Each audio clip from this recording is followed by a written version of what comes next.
তুই ঘরে চুপটি করে বসে থাক, আমি বাইরে থেকে দানা সংগ্রহ করে নিয়ে আসি, কেমন?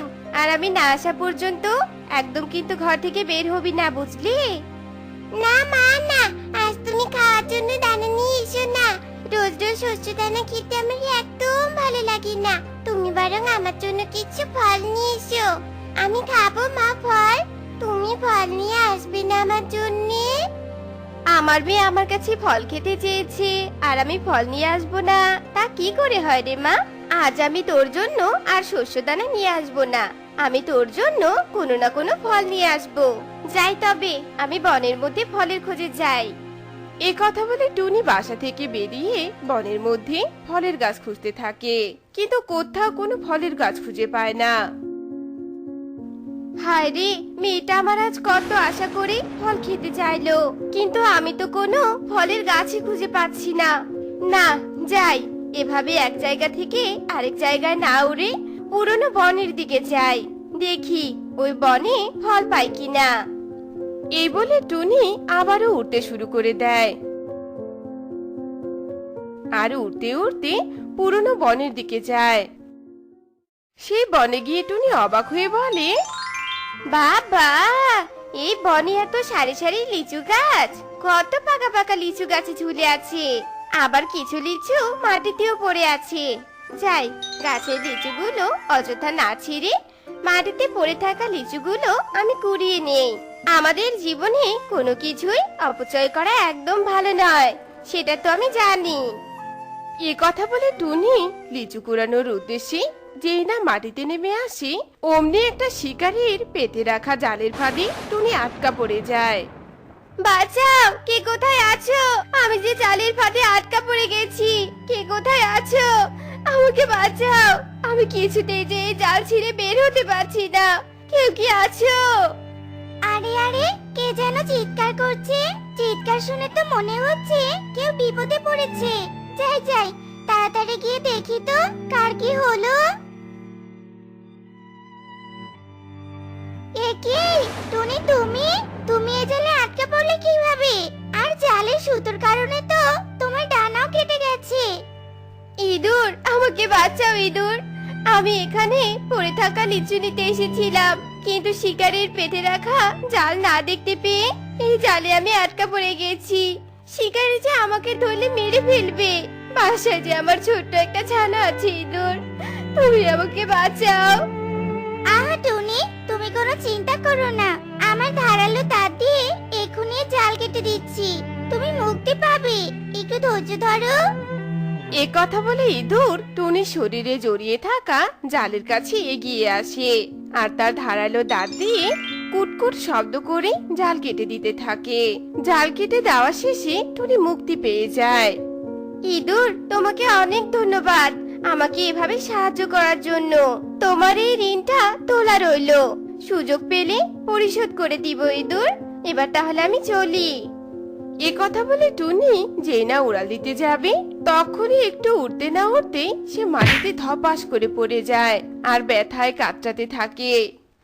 উফ বাবা, জালে ডানা ঝাপটাতে গিয়ে আমার ডানা কেটে গিয়েছে, আমি তো এখন উঠতেই পারছি না। এবার তবে আমি কি করে বাড়ি ফিরবো? বাড়ি ছেড়ে আর তো দূর চলে এসেছি যে এখন হেঁটেও যেতে পারবো না, কি করব এখন আমি?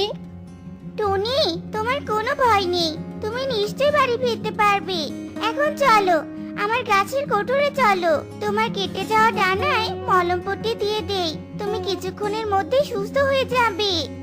টুনি আর কোনো উপায় না দেখে ইঁদুরের কথায় রাজি হয়ে যায়। এরপর ইঁদুরের পিঠে চেপে টুনি ইঁদুরের কোটরে চলে যায়।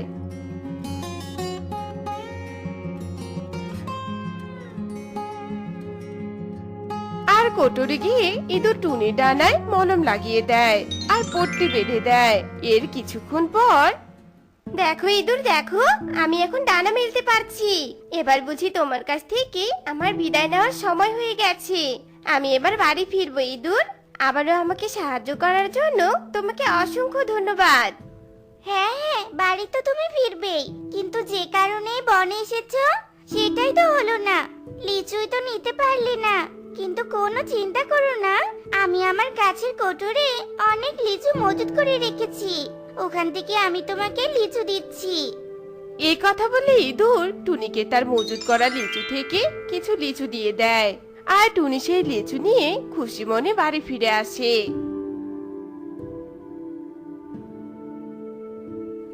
মা, মা, সে কখন তুমি ফল নিতে গিয়েছো আর এখন ফিরে এলে? কোথায় ছিলে মা? আমার কত খিদে লেগেছে জানো তুমি? হ্যাঁ, এই তো রে মা, আমি এসে গেছি। দেখ, তোর জন্য কতগুলো লিচু নিয়ে এসেছি। আর তুই শুনবি রে মা, আজ আমি কত বড় বিপদের হাত থেকে রক্ষা পেয়ে ফিরে এলাম। শোন তবে। তুমি এসব কি বলছো মা? আর ওই ইঁদুরটা তো তাহলে বেশ ভালো, তোমাকে কত সাহায্য করেছে। ইঁদুরটা অনেক ভালো, তাই না মা? ঠিক বলেছিস রে মা, ইঁদুরটা অনেক ভালো। এমন ভালোরা পৃথিবীতে আছে বলেই তো পৃথিবীটা এখনো এত সুন্দর। নে নে মা, আর কথা না বলে লিচুগুলো খেয়ে নে তো। এই কথা শুনে টিং টিং লিচু খেতে থাকে। এরপর বেশ কিছুদিন কেটে যায়, আর সব বনে বর্ষা মৌসুম শেষে খরার মৌসুম শুরু হয়।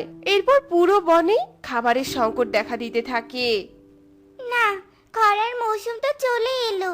এই বনে যে যে ফল পাওয়া যেত সব শেষ হয়ে গেছে। এবার আমি খাবো কি? এবার আমাকে খাবার সন্ধানে বের হতে হবে। আর নতুন খাবার মানেই তো নতুন জায়গার খোঁজ। যাই, এই কোটর ছেড়ে এবার চিরদিনের জন্য বেরিয়ে পড়ি। এই কথা বলে ইঁদুর কোটর থেকে বেরিয়ে পড়ে। আর চলতে চলতে প্রায় বেশ দূরে এসে পৌঁছায়।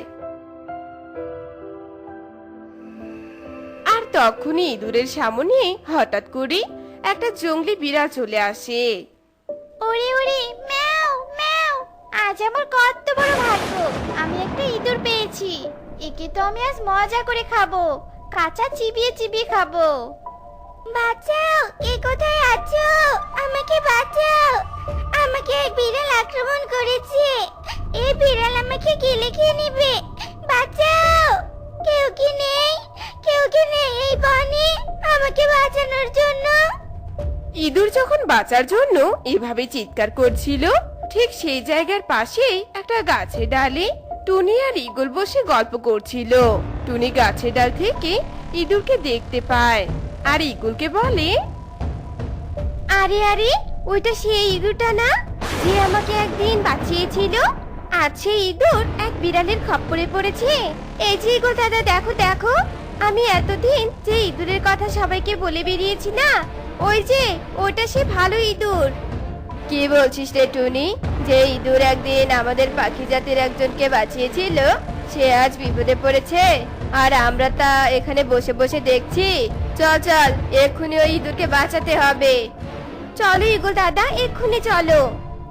এ কথা বলে গাছের ডাল থেকে ওরা দুজন দ্রুত উড়ে ইঁদুরের সামনে যায়।